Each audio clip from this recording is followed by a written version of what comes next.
Michelle Brown. Thank you, Presiding Officer.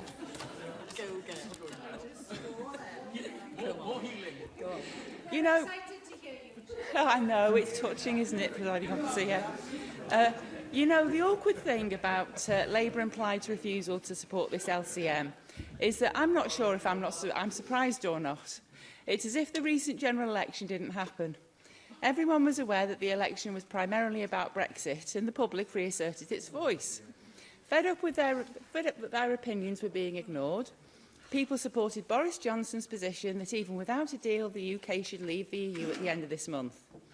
Such is the desire in Wales to leave the EU that the Tories nearly doubled their number of seats here, even winning Wrexham, which has been Labour since 1930. And Labour now clings onto the Alum and Deeside Westminster seat by the tip of their fingers. The First Minister was campaigning for a second referendum, and as it turned out, that's exactly how the people treated the general election. So Labour effectively had the second referendum and lost massively. And you can't say that parties supporting Remain won the day, because although the First Minister was advocating a second referendum and a campaign to stay, the potential Labour Prime Minister had such a confused message no one knew what Labour stood for. For a second time, the public saw through the scaremongering. Having become angry at the way the Welsh Government has tried to weasel its way out of delivering the referendum result, the public has even more loudly told politicians that we must leave the EU with or without a deal. Even Plaid's best friend, Nicola Sturgeon, has said that she believes that apart from Scotland, that actually voted to remain in 2016, Boris Johnson has the mandate to leave the EU. Yet since most parties in this place are seeking to remain in the EU or to leave in name only, and let's be accurate about this, Labour and Plaid's joint plan for Brexit amounts to all intents and purposes as remaining in the EU. And as well, we have to face another thing. Nothing short of proper membership will be good enough for Plaid or Welsh Labour in this place. So on the one hand, I'm surprised that Labour and Plaid are still trying to disrupt the Brexit process.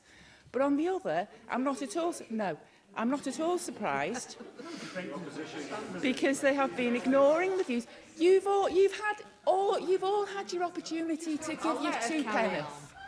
You have plenty of opportunity to say your piece.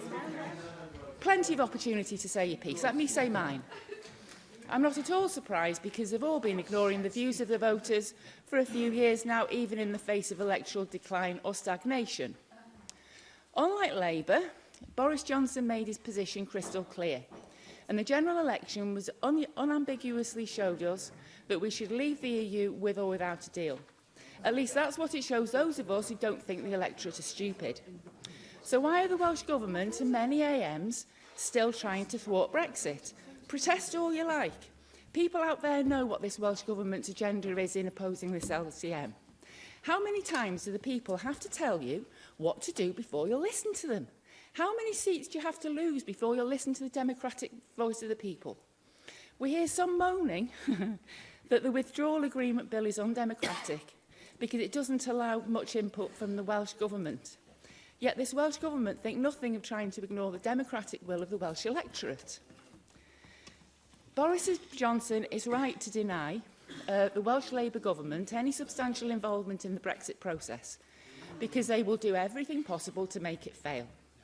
The Welsh electorate knew that Labour should be kept away from the Brexit negotiations because they would end up ceding too much control to Brussels and keep us heavily aligned to the EU.